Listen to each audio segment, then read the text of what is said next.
Salut les gens, j'espère que vous allez bien. On se retrouve aujourd'hui pour un update lecture avec 3 beaux livres à vous présenter, même si l'un des 3 est un DNF. Je le sentais un petit peu avec cette saga, mais c'était pas non plus obligé. Tout compte fait, bon, pas DNF.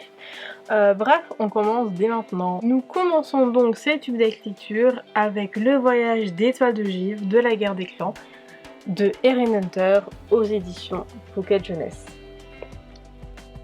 Une petite citation, énorme même je dirais. Tu savais que nous étions le premier clan à avoir établi des frontières.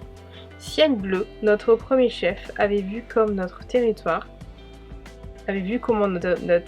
pouvait nous fournir abri et giblé. Il avait compris qu'il devait le protéger des autres chats qui risquaient de nous envier nos proies et notre sécurité. Mon petit avis du coup. Une nouvelle nous faisant découvrir une fois de plus les secrets du clan du ciel. Dans le sens où en fait c'est un clan qu'on a découvert récemment. Autant on l'a très bien découvert avec le clan sur les fondateurs, autant par la suite on l'a redécouvert avec Étoile de Feu et Tempête de Sabre, mais depuis on sait pas trop ce qui s'est passé depuis qu'ils ont été bannis jusqu'à leur réintégration au sein des clans. On sait pas. Ici, nous sommes bien des lunes avant la naissance d'Étoile de Feu. Cette histoire est d'autant plus captivante puisqu'elle est liée directement à son hors-série. Ici, nous retrouvons le clan du ciel qui est encore dans l'ancienne forêt. Même si nous savons pour leur exil, ici nous le vivons vraiment. Nous savons comment cela s'est passé et les conséquences que cela a engendré. C'est une nouvelle que j'attendais sans le savoir. Seul bémol, les personnages de cette nouvelle, surtout le clan du ciel, ne sont pas aussi attachants que je l'aurais aimé. Je dis le clan du ciel, mais en vrai, tous les autres chats des autres clans, ils sont fades. Tous les personnages de cette nouvelle sont vraiment fades. Donc, je trouve que c'est une nouvelle qui n'a pas été autant appuyée qu'elle aurait dû l'être. Je pense que c'était une nouvelle, ou du moins un hors-série, qui était hyper attendu, parce que c'est vraiment en fait l'exil du clan du ciel que l'on vit là. Comment ça s'est passé? On sait qu'ils ont été bannis parce qu'en fait leur territoire était attaqué, et que les autres clans ont refusé de les aider. Donc on sait ça, mais on n'a jamais lu l'histoire à peu près de comment ça s'est passé. Là on le lit. Donc c'était une nouvelle qui était quand même attendue, enfin hors série. Qu'importe comment ça a dû être écrit, là c'est en nouvelle, ça aurait pu être un roman, qu'importe. Mais c'est fade. Je veux dire, les personnages sont fades. Pourtant je comprends pas, c'était un truc qui était attendu. On sait très bien que cette hors-série aurait vu le jour un jour. Donc je trouve que les autrices n'ont pas été hyper généreuses, n'ont pas travaillé autant cette hors-série qu'il aurait dû l'être. Donc je l'ai bien aimé, c'est toujours un 4 étoiles, mais elles auraient pu mieux faire. Donc il est un peu décevant à mon goût. J'attendais énormément de le lire, je l'ai lu, et j'ai bien entendu énormément aimé. Donc il s'agit de Le Chant de l'hiver de Orlan Grey aux éditions Conséquences. Il est sorti en mai, donc je savais que j'allais l'acheter, que j'allais le lire en juin. Ça a été fait. Donc c'est l'avant-dernier livre qui est sorti de Orlan Grey. Elle en a sorti un. Non, j'ai qu'il est sorti en mai, mais non, il est sorti en janvier. Pas du tout, c'est un autre qui est sorti en mai. Bref, voici de quoi ça parle.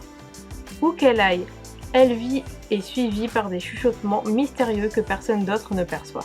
Signe qu'elle manie une magie ancestrale et totalement proscrite. Un jour, elle y répond malgré qu'elle est prise en flagrant délit par son frère. Aussitôt répudiée par son village, elle est ballottée entre sidération et espoir de racheter son honneur. Traquée pour ce don qu'elle rejette, dépossédée de l'avenir de fille et d'épouse qui l'attendait, Elvie est perdue. Comment naviguer dans une société hostile quand elle n'a pour elle que son obéissance et sa docilité? Heureusement, Rohanna n'a pas ses scrupules ni sa pudeur et lorsque se présente l'opportunité de lever l'interdiction sur la magie, l'étrange mentor entraîne immédiatement Elvie dans son sillage. Un autre monde est possible et la rédemption existe, mais l'émancipation a un prix et Elvie va devoir le payer. Une citation. Les erreurs se répètent sans cesse. Crois-tu qu'un jour nous apprendrons? Le pouvoir est au centre de tous les désirs et même lorsque on l'atteint, il ne suffit pas. Quant à ceux qui le convoitent, par-dessus tout, leurs échecs ne suffisent pas à servir d'exemple. Ce que j'ai beaucoup aimé, c'est qu'il y a vraiment une très belle inspiration de la Chine. De manière, on peut le voir sur la couverture qu'il y a une inspiration chinoise. C'est vraiment Power of Woman dans ce bouquin. C'est quelque chose que j'ai énormément aimé et bien entendu de la magie très puissante. Orlan Grey aime nous surprendre avec toutes sortes d'inspirations culturelles différentes, ici avec la Chine antique. Elvie est attachante, il a été facile de tomber in love de ce personnage. Elle est pure, douce, naïve, tout ce que l'on ne voit plus en fiction fantasy de nos jours. Ce roman se lit comme un poème, tant il est doux. Il est très touchant, il explore des thèmes intéressants et pertinents. L'autrice nous a livré une très jolie histoire en maîtrisant parfaitement bien le monde et la culture de la Chine antique. Je l'ai noté comme 3 étoiles sur 5 parce que j'ai eu du mal à rentrer dedans. Ça veut pas dire qu'il est mauvais, juste je pense que je l'ai lu pas forcément à la bonne période. Mais en tout cas, j'ai tout de même beaucoup aimé.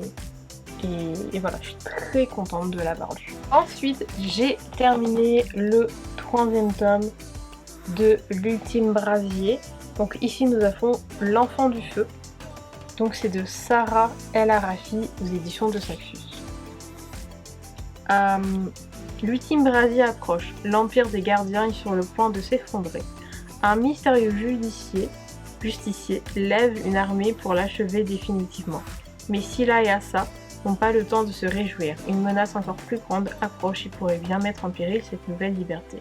Mais pour que la rébellion s'embrase sur le continent, les alliés du sang se préparent eux aussi à affronter ce danger en tentant de convaincre d'autres nations de les rejoindre.